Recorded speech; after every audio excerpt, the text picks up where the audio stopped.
Welcome back to Celebrity Radio. It's Alex Belfield talking to some of the most talented people ever and some of my favourite people, and we've got two for you today. Richard and Adam are back with a brand new album called Believe, and it truly is wonderful. Boys, how you doing?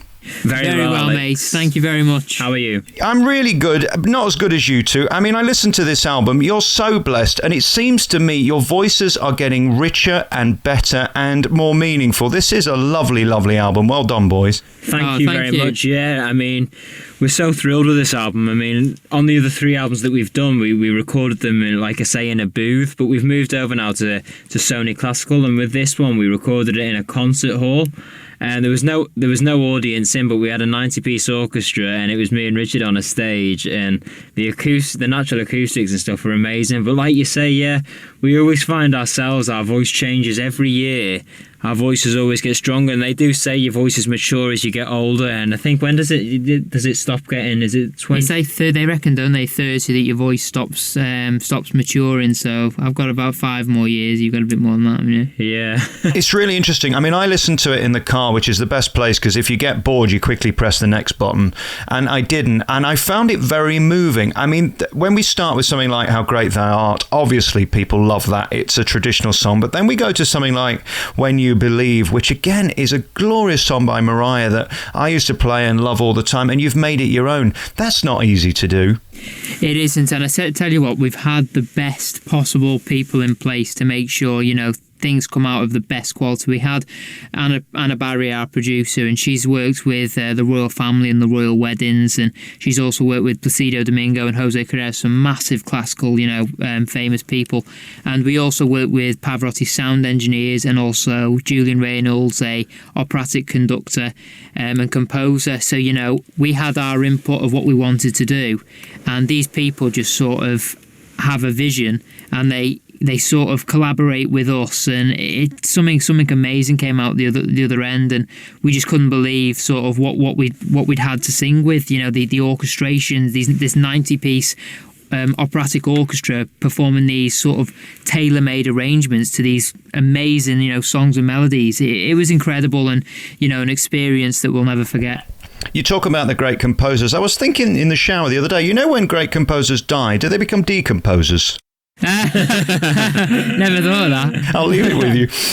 One of the lovely songs on here that I've enjoyed for a while is Anthem, which again is very strange because it sounds like it's older than it is. It's a modern classic, isn't it? It is. Anthem as well, funnily enough. Me and Richard, we did a competition. It was the first time Mum and Dad said, you two get together and go up and sing in the competition up the road. And funnily enough, it was called North Wales Has Got Talent, which is really weird. And the first song we ever sang together was Anthem.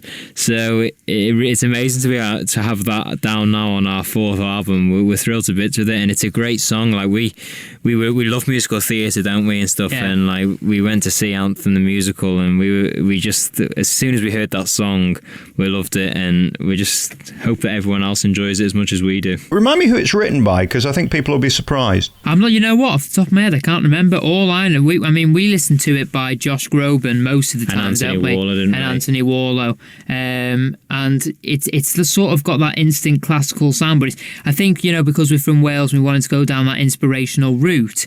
It's sort of got that sort of homely, sort of passionate about where you come from vibe in the song, which is what makes a song so special. But just if you know off the top of your head, just remind us who it was. Well, I've got a feeling it's from Chess, and didn't the guy from ABBA write that? Yes, that's the one. That's exactly right. And the lyrics were by Tim Wright, I think. There you go. Yeah. Doesn't get much bigger than that. As you know, my pronunciations aren't very good. I have this problem with the Russell Watsons and people when they put foreign songs in their album. Track 11 is My Fanny. What's that one about then? Is that how you say it? It's MYFAN. There's a W. How do we say that then? Myfanwy. Oh, Myfanwy. Of course, your S's become your V's, don't they? Yes. Yeah, it's Myfanwy, or some Welsh people call it Myfanwy. There's a few different ways, and we've got there? Cumronda. I tell you what, we're not fluent in Welsh. All the family originate from Birmingham, you see. There you go. We were the only two born in Wales. We have had a struggle trying to learn the Welsh. I mean, Italian's a much easier language, so I don't know if we'll be talking it fluently anytime soon. I really think this conversation's been worth it. I mean, I've taught you the anthems from the ABBA people, and you've taught me how to say My Fanny. I mean, I think this has been worthwhile. You learn something new every day. Boys, how are you doing? The last time we met, I think, was almost a year ago to the day in London, and you were both looking delicious. How's the diets going, and the muscles and the guns and all that? Well, yeah, it's going great. I mean, I've been sticking to the gym. If this is Adam talking, I mean, Richard's never, he's never struggled with weight, have you, Rich? He's always been the same weight. He eats what he wants, when he wants, and, you know. It's one of the reasons I've always hated him, you know, that's... Same here, I'm with you. But, yeah, I've just been sticking to the gym and trying to keep a steady diet. I do have my treats now and then, because otherwise I don't think if you don't have a treat, then it's not normality. You've got to enjoy the finer things in life, you know what I mean? So I stick to the gym, have me little treats now and then, and it seems to be staying at a weight I'm happy at the moment. So I'm not going up and I'm not going down. I'm staying where I am. And then there's me, obviously, looking a little bit more and more every day like Arnold Schwarzenegger. I'm doing my best to maintain that level of physique. Do what I can. People are saying these days I look like Brad Pitt's brother, Cesspit. I don't know what that's about. Hang on. They're all out today. I'm on form. Do you know what I love about you two? And I was thinking about this in the car earlier. So many people now come on these reality shows, especially X Factor and mostly Britain's Got Talent, and they're immediately forgotten. They have to be, because next year Simon needs to sort of rejuvenate the thing, do it again and create a new star. You've managed to last, and that's remarkable. And again, I think it is down to your pure talent, and you've found a niche. You're not trying to be cool. If you're pop, you're suddenly not pop, as in popular. You've been very smart in that. And was that deliberate, or did that just happen by who you are and what you do? I think it's about who we are and what we do. We've always had a passion for classical music more so than anything else, and that's something that we really wanted in our foundations from the very beginning. And like you say, we've sort of had a passion for it, and sort of a will to want to sing classical music, and I think that has sort of taken us away from the extreme sort of popular music, which can be sort of a volatile industry of 1 minute you're there, 1 minute you're not. And it's allowed us to sort of keep a nice steady sort of pace through the industry, doing what we love. And we always give heart and soul no matter where we go or what we do.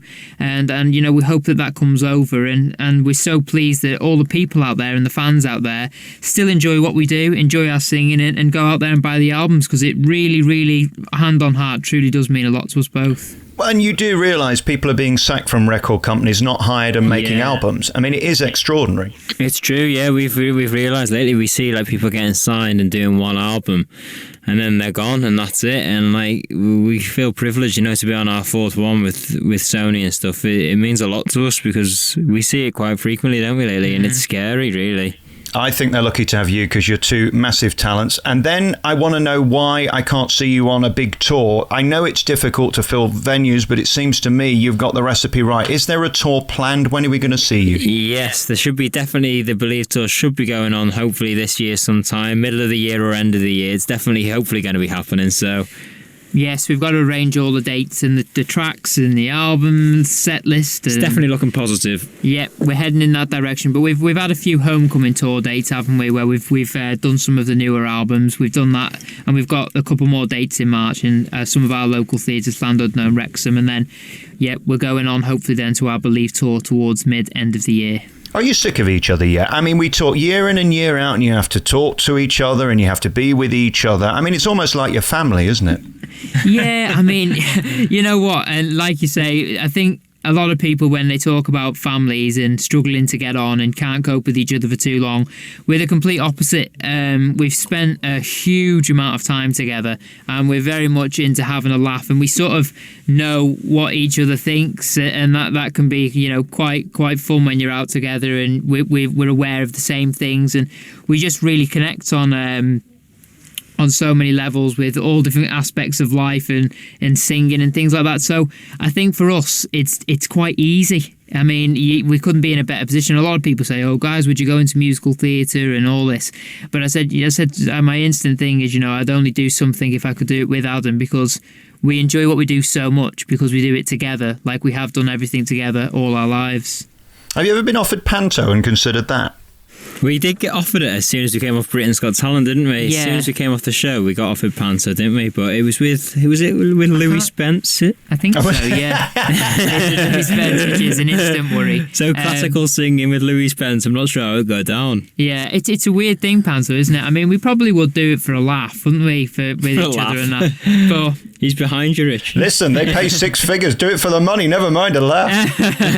True enough. I was talking to Lee Mead yesterday, actually. He's got a new album out, and he was saying he did it with Julian Clary, funnily enough, in Birmingham this year, and he says he wished he'd have done it sooner because it does actually open you up to a huge audience. And again, they do give you the chance to sing and shine amidst all the nonsense and chaos that goes on around it. It might be something worth considering, especially if you did it, in your local town. I'm sure you'd sell out in a heartbeat. Yeah, absolutely. It's something we'll definitely look at. I can see Adam as the princess. Yes, I think so. Yeah. Coming down on a broomstick or something. Boys, listen, it's always lovely talking to you. I'm so glad you're still at it because we need proper acts that do it well, and you certainly do. This new album is truly terrific. The former stars of Britain's Got Talent are still with us, which is brilliant. The new album is called Believe, and it's a lovely mix. I love the fact this isn't old-fashioned. So many people bring out these CDs that are full of the same old tracks, and they're all in the same vein, but you go from How Great Thou Art to something like Anthem or When You Believe, and you mix that beautifully. Well done. Thank you very much indeed. Thanks for a great to talk to you. Take care.